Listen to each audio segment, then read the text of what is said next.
Good morning, all. I think 15 participants have been already logged in.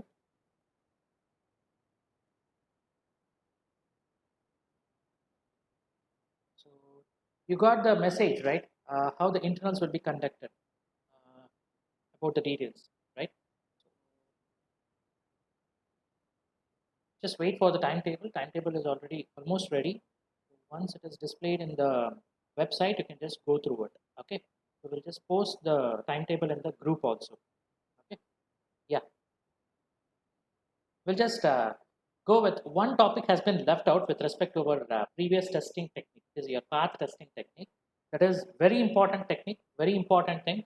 You will be getting at least one question in this particular technique, in this particular test coverage metric. So, what is this test coverage matrix is all about? Okay, we have identified the paths, right? So we have taken several categories to identify the paths. So all the statements need to be covered. So that is nothing but your stated statement coverage.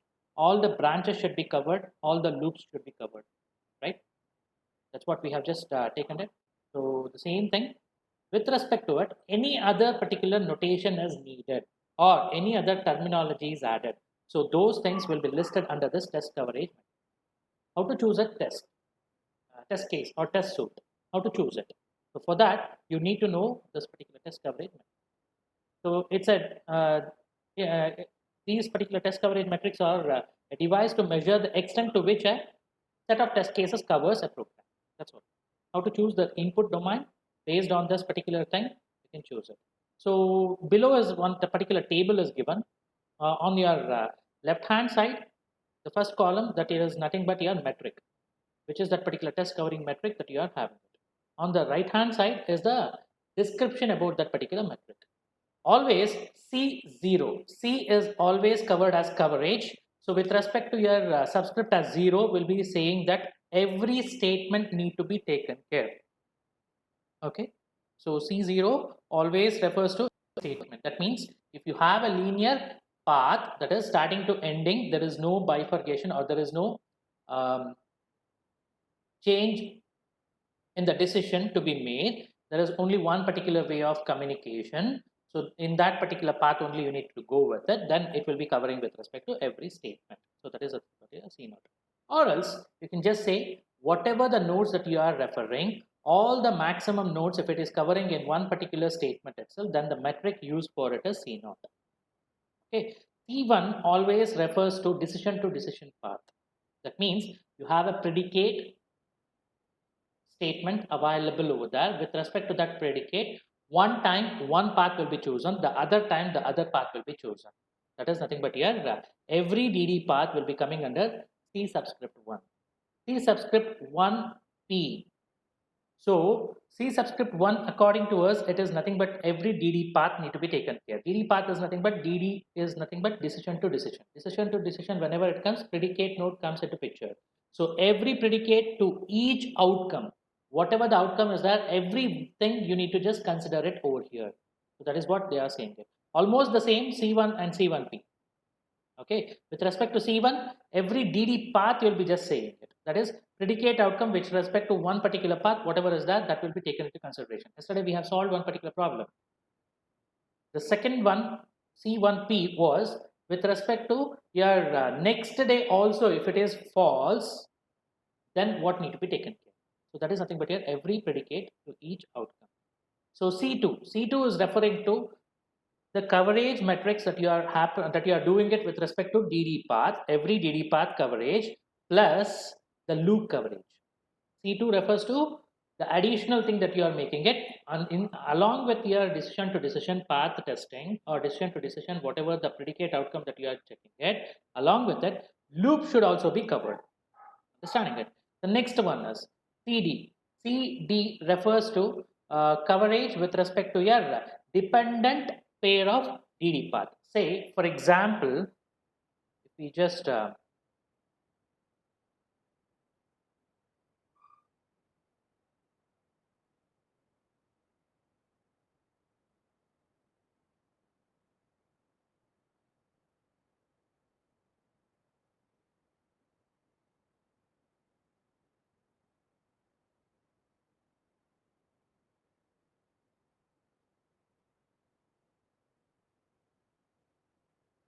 just go through the program graph of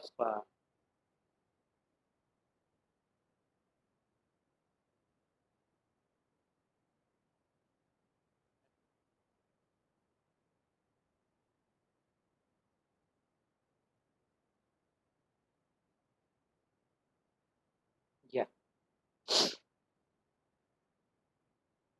See here 4, 5, 6, 7, 8 followed by 9 followed by 10, 12, 13 with respect to this 21, 22, 23 is one particular path. So 4, 5 till 8, 9 here 11 comes 11 if it is that then only you can go with 21. If you have with respect to 10 you cannot go with 21. So that is what they are saying it with respect to your dependent paths. So with respect to that you need to work on it. So CD refers to dependent path. So where that particular path will be there, depending on that, you need to just go through it.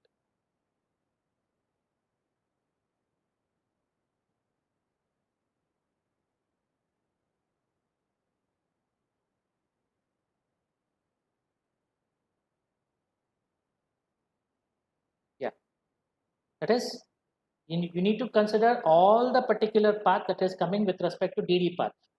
Sir, is it necessary that always we need to go with the DD path? If you are considering the metric as CD, then you need to go with the coverage with respect to your every DD path that you have, predicate outcome. Followed by the next thing is every dependent pair of the DD path. You need to just go with it. The next one is CMCC. C is coverage, MCC is nothing but multiple condition coverage. What do you mean by multiple condition coverage? What do you mean by multiple condition coverage? It's a very good, sorry, it's very simple that we can just imagine a decision table approach. What we are doing it with respect to decision table approach, we're going to see or we are going to deal with respect to this multiple condition coverage itself. How? Because we will be writing a table. In that table, we'll be just having a limited entry point or extended entry, whichever is there. Normally, if we consider the limited entry, then it will be working good with respect to your MCC. What is that? It will be checking for all the conditions and then combine it, and it will be just going with the combination of it. Once if it is true, what happens? Once if it is false, what happens? If false and true comes into picture, what happens? False and false comes into picture, what happens? All the conditions will be checked with respect to this particular MCC. The next one is CIK, where K refers to one particular constant which will be always taken care with respect to the value as 2. Why? Because it will be referring to the looping statement. Looping statement we have already covered. That's what you may be saying that with respect to your C2 you have covered it. Yes, of course, I agree with you. There is no doubt in it. But what is the CIK? CIK, what it will be doing is it will be running every path that contains up to repetitions of a loop. That means the conditions should be satisfied. Until and unless it fails, it need to be in the same particular area according to the while loop condition. So with respect to that, it will be satisfied. If it travels more than 2 times, then it will be named it as a CIK. If it is for one time, it will be just checked it, and then it will be coming out. Means you can go with one C2. Understand? So that is nothing but your CIK. Next one is what is the CSAT? STAT is nothing but statistically significant fraction of the paths. So you will be saying some particular assumption you will be making it. Based on the assumptions, you will be just checking out with respect to that particular input or those particular inputs will be checked accordingly. So with respect to that, you need to get the expected output as you are expecting. If it is coming, then it's okay. Otherwise, you need to change it. So this is nothing but your statistical way of approaching. The last one is the infinity. Infinity refers to all the possible paths. Whichever the path that is existing, all should be taken care. So it is not related to only the decision to decision or with respect to predicate outcome only or loop coverage or else dependent DD path or multiple coverage, only that much. No, all should be taken care. That is nothing but your scene. Understanding it? So that's all. This part was left out the last class. So that's why I just sort of glancing this topic. So we'll just take some example to see what this particular C naught will be saying and all those things. C1 means what actually? That's what they have given it. See, most quality organizations accept the C1 metric. That means in most of the particular organizations, wherever the quality check will happen, they will be just going through this particular C1 metric. What is the C1 metric? Decision to decision path coverage as the minimum acceptable level of the test coverage. So at least you need to have decision to decision if it is taken care. Means those particular things, those particular path need to be covered in your test case design. In that particular manner, you need to design it. So that's what they are saying it. That is a minimum level, acceptable level. Okay. The statement coverage metric C naught is less adequate but still widely accepted. Why? C naught is less adequate. Why? What is the reason? C naught means what? Every statement need to be taken care. See, if you have a predicate output, predicate statement at that particular point, you can choose only one particular statement, not all. So in that particular path, whatever the statement says that will be accepted. So based on that, although it is less used, most of them are using still this particular. Most of the organization are still using this thing. Once you say you have designed a test coverage matrix, it forms a lattice. Lattice is nothing but a piece of code in which some are equivalent and some are implied by others. What do you mean by that? See, lattice is nothing but a small bunch or piece of code, or in the entire program graph, a small bit of the particular path you are taking it out. So that path is nothing but your lattice. So whenever you form that, it may be whatever the other particular formation that you are making it, it may be equivalent to your original program, or it may be implied by others. That means somebody else may implicate that particular thing. Understanding it. So that's what it will be saying it. So importance of lattice is that always we can just say fault-based testing can be tested over here. What is the importance of lattice? Lattice is nothing but a part of the program. The path you just choose it, separate it. So check once again. That may be equivalent to your original program thing, or else it may result in a different one. So once it is different one, then you need to just eliminate it. If it is resulting in the equivalent one, then you need to check that whether it is working fine with respect to the sum of the outputs. So that is nothing but your fault type of testing. So most of the faults you will be just throwing it out once you just use the coverage metrics. Almost 85%, that's what they are saying. It purely depends on your design. Okay. So the next one is metric based. So that's what we have just seen it. So according to Miller's very important thing. Once you are going through the software testing part, so Miller's plays a vital role.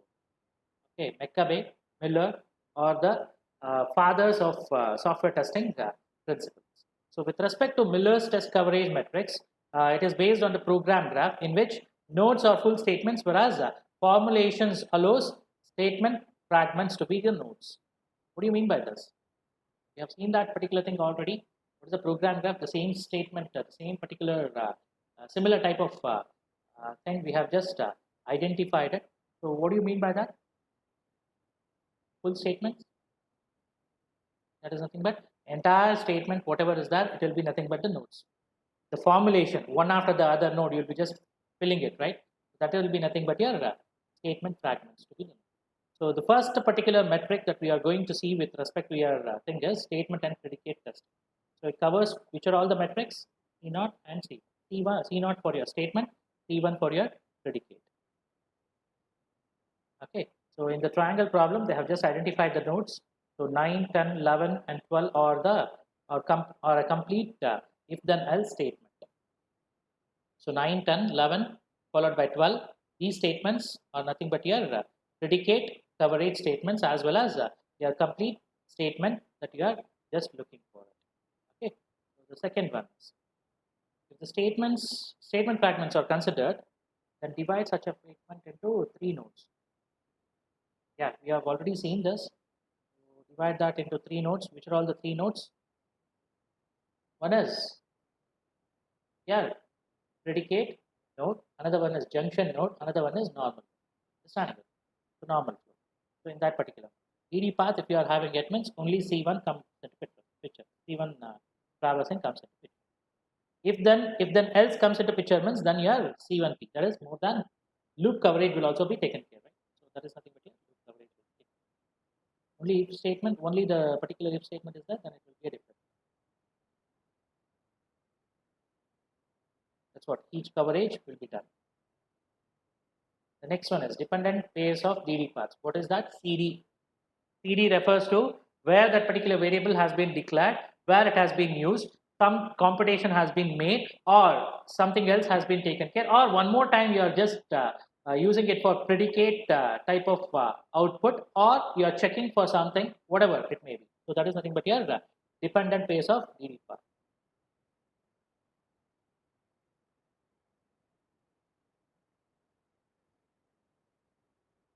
So this will be applied for your decision to decision path only, where you are relabeling your nodes of the program graph. Understanding it. So that's why BH and all those things comes into picture here. So otherwise, you would have taken care with respect to 1, 2, 3, 4, like that naming itself. Okay. So loop coverage, we have just seen that. So in that loop coverage, there are 3 statements. That is what they have listed it. So one is called as first to last if you are having it. So one statement, if it is true, it will be going to take care with respect to the other. You may have go to that particular statement once again and you can execute it. So this is jump into or something like that. So this is concatenated loops. Whereas nested loops, in that particular one looping statement, one more. So nested if statement, you can just imagine it. If is that, so at last it will be just taken care. Or while is that, in that once again while loop if you are added, how it will be behaved. Knotted loops. Knotted loops is, so 3 particular statements are there. Means the last statement, the third statement will be referring to the first statement, whereas second statement it will be referred by some other particular fellow. This is not at stake. Or your B can come out of that particular area itself. That's also possible. That's also called as not at stake. So like that you can have so many other particular type of statements. Concatenated statements, normally it will be a disjoint loops. That means not there will be no other particular looping elements with respect to that. It will be coming out, it will be either continuing or coming out of that. Or you can just redirect to that. Whereas nested, one inside the other. Knotted, it is nothing but branch into or branch coming out of that particular area. Okay, so yeah,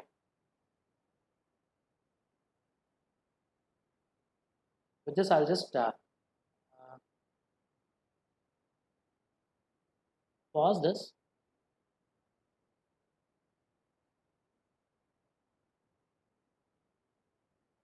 Just go to the next statement or next particular thing called as that's all with respect to your test coverage metrics. So C0, C1, C1P, C2, CD, CMCC, CStat, C infinity, C1K.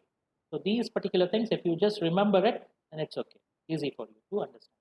So why this particular thing is necessary? In order to identify the faulty faults that is already present in the given program. Just to have that, you can just go with it. Second, the first and the foremost thing is you need to identify the test cases, right? Test cases will be identified based on these particular metrics. So normally we'll be always going with C infinity. Okay, so in order to execute our particular entire test case design, if you want to develop it, then we'll be always going with C infinity. Just resume it.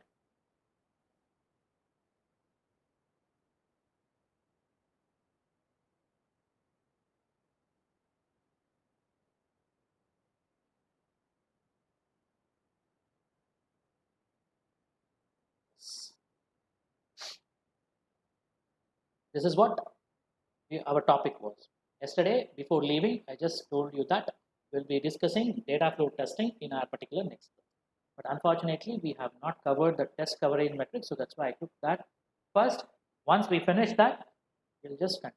This is also one of the technique that is involved, which is similar to your path testing itself, where the metric just now we have just discussed, no, CD, that is coverage with respect to D. D is referring to the all the particular dependent pairs of DD path, right?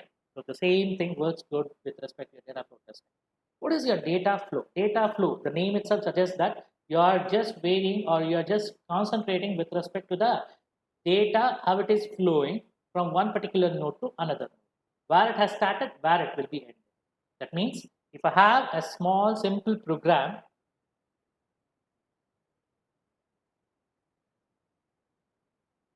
have a small simple program. I'll just try to write it, annotate it. Just go through this particular statement once. Till that one, I'll just write a simple program. Instead of program, I'll just write the pseudocode. Input R, say, read A is equal to 0.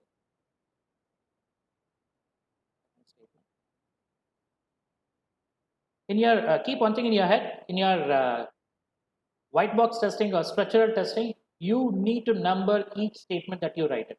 Keep that in your head. Okay. So second statement is print A. Print A. That's it. Fine. Only two statements are there. So the data here is 0, right? So where it will be going into the next particular area. So that is nothing but your data flow testing is all about. So with respect to these particular two statements, if I want to just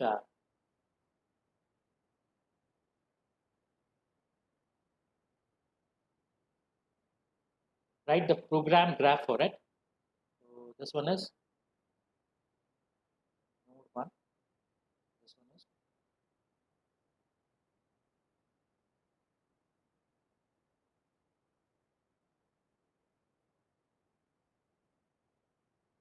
only two statements are there, only that.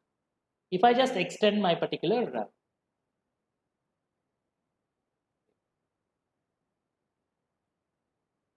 third statement refers to if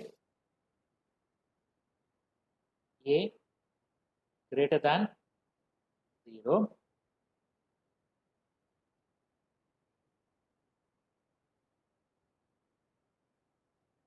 then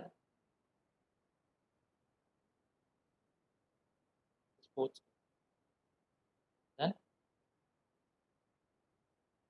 print A is positive.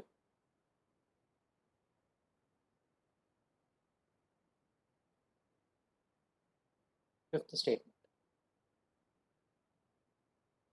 Else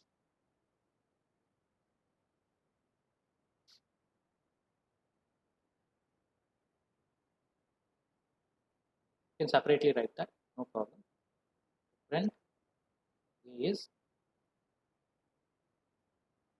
negative.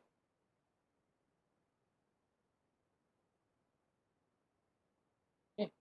So with respect to this now, so it will be just flowing to the next particular area. So we need to extend this particular diagram now, where we'll be having the third node as the predicate node. So this predicate node, what it will be doing, it will be having, it will be taking care with respect to two different scenarios will be coming into picture. One is if it is true, another one is if it is false.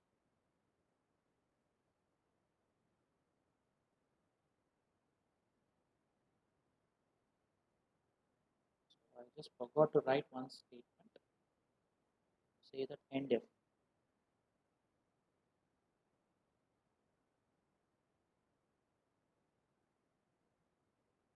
One statement is end. So now, respect to this, either you can just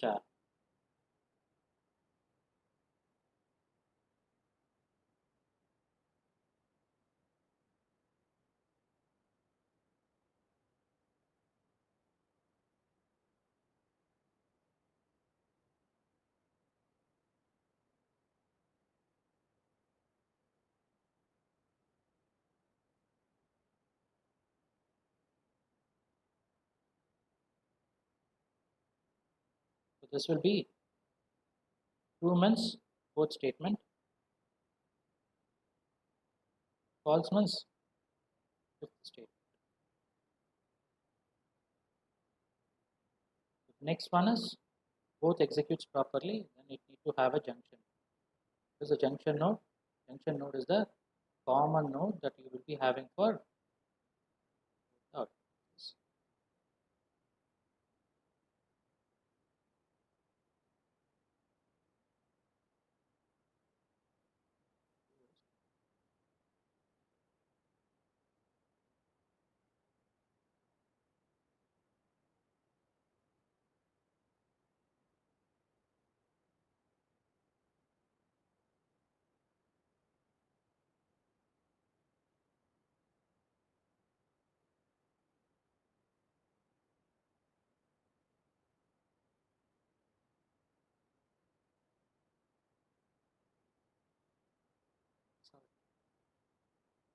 fine. So this is nothing but our particular program. According to the program, according to the pseudocode that you have written, we have just converted it to a program. Fine, no problem. Next thing is, assume that you have written this particular thing in imperative language that everybody knows about it. Okay, in C, C++, whichever the language that you are familiar with, you can write that particular program. This is what it is. Now, since one variable is there, with respect to this particular one variable, where it will be just declared where it has been used, whether it has been redefined, that means changes has been made to that particular variable value or not. Data is nothing but the value, right? To that particular value only we are concentrating. Where the particular flow goes, entire flow is nothing but our data flow testing principle. Understand? So the variable A has been declared at this is where the declaration happened. So with respect to this declaration, it has been used, that is computed. Computed means it is used. This is U.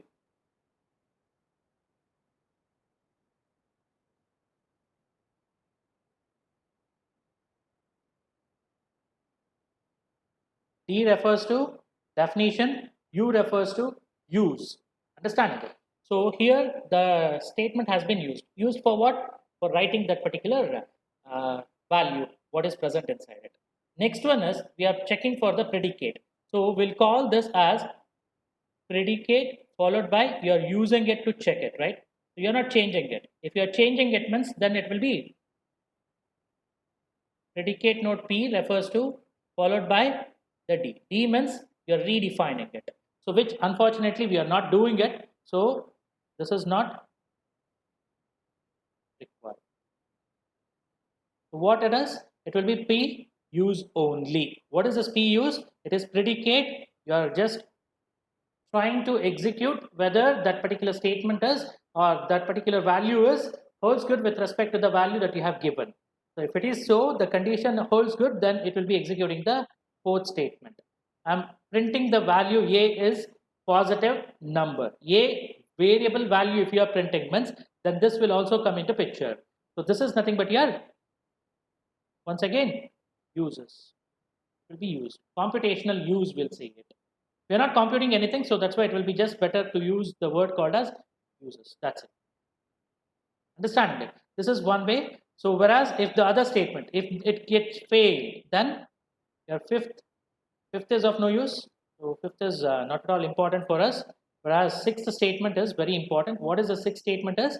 Sixth statement, it will be printing that particular value. Once again, you are using that particular data. That's so this is with respect to the variable A, one particular program. In the similar manner, there may be n number of variables present in your particular entire program. Then you can go with data flow test. Are you getting an idea? Got an idea now? If you have any doubt, you can just ask me. This is very important. Let me remind you, either you will be getting a question with combination of path testing and data flow testing, or path testing and slice testing from this particular type of module. So you need to know all the three particular type of testing. So you cannot exclude anyone. So thinking that I don't know anything, I didn't understand it, so I can skip it. No, not at all possible, because the combination of the questions will be based on a path testing followed by data flow testing, or path testing followed by the other one testing. Which is that? Slice based system. Anyone. So combination, you'll be getting the question. That means two particular parts are there in the single question. Means part A refers to your path testing. Part B refers to either your data flow or slice based testing. So everything is important. So you cannot leave anyone. That's what I'm saying. Understanding it. Otherwise, you need to leave one particular part. So 10 marks, if it is carrying for the part B means, then that will be, you will be losing it. So that's why, please just try to understand what this particular concept is.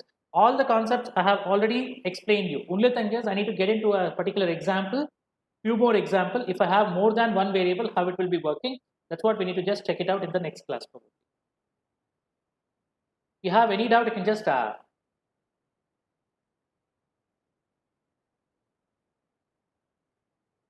ask.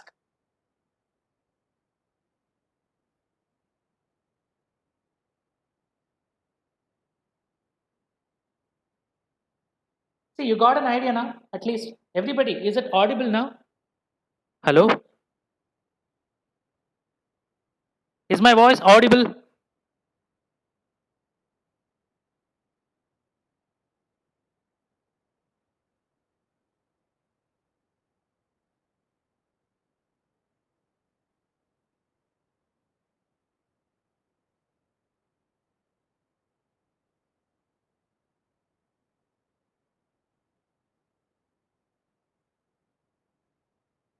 Okay.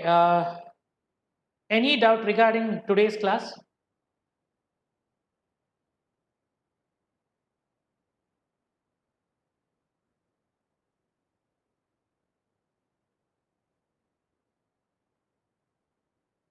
Any doubt?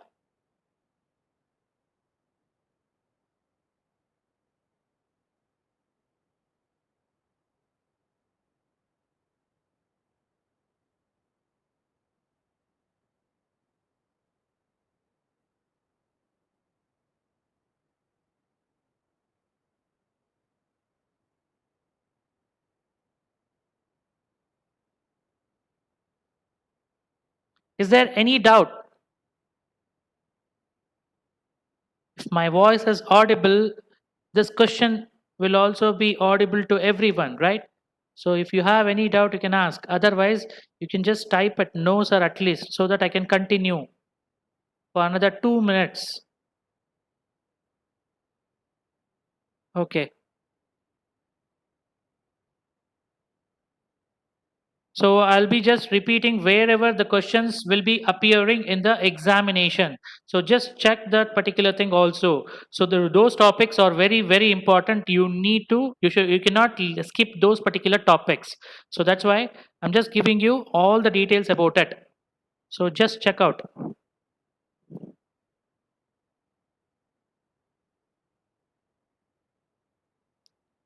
Okay. So normally with respect to this particular data flow testing, there are two different mainline forms that is available with respect to your data flow testing. The first one is provides a set of basic definitions and unifying structure of test coverage metrics. That's what I just explained you, all these PUs, CUs, followed by users, followed by definitions. So many things are there. So all those particular things, you'll be having some definitions to be taken care with respect to this particular first topic. The second one, with respect to those particular, after choosing that particular path, the next step is what? What is the thing that you can do what?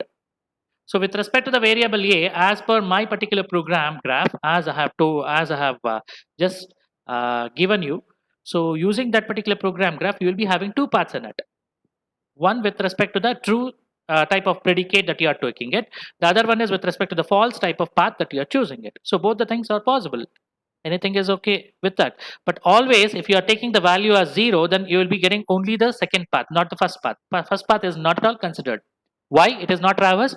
Because you have taken the variable value as 0. 0 value, whenever you take it, then it will be going with the else statement itself, according to our particular example, previously what we have seen it. So those particular slices, how to do it, how to get that particular thing. And the next step is, in this data flow testing, the very important thing is whether the data, whatever you are chosen, is clearly defined or there is any particular correction to be made. What is this particular correction to be made? We'll just check it out in the next class probably. So that's all with respect to your simple brief introduction about your data flow testing. In the next class, we'll just see one particular example. Along with the example, how this particular data flow testing is, test metrics is designed. We'll just check it out with respect to one particular example. Today afternoon, we'll be having the lab session. It starts at 2:30. Same WebEx, you will be using it. So I'll be sending the meeting ID and password uh, by 1:30. Okay. So thank you very much for your patience listening. So we'll just continue our rest of the topic discussion with respect to data flow testing in the next class. Okay, or else in the today afternoon class. Okay. So thank you. I'll just